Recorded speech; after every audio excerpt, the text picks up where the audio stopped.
Hi guys! Every time na nakakakita ako ng plano, lagi kong naaalala yung OJT ko.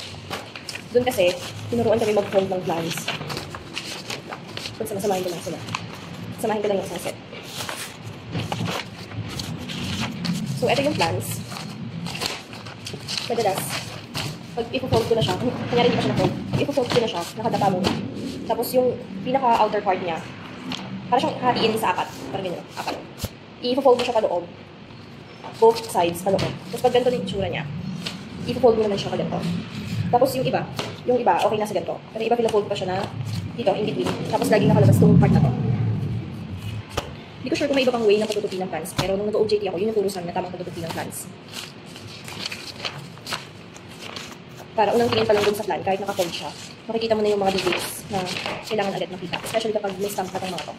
Pag may mga, nakuha na siya ng permits.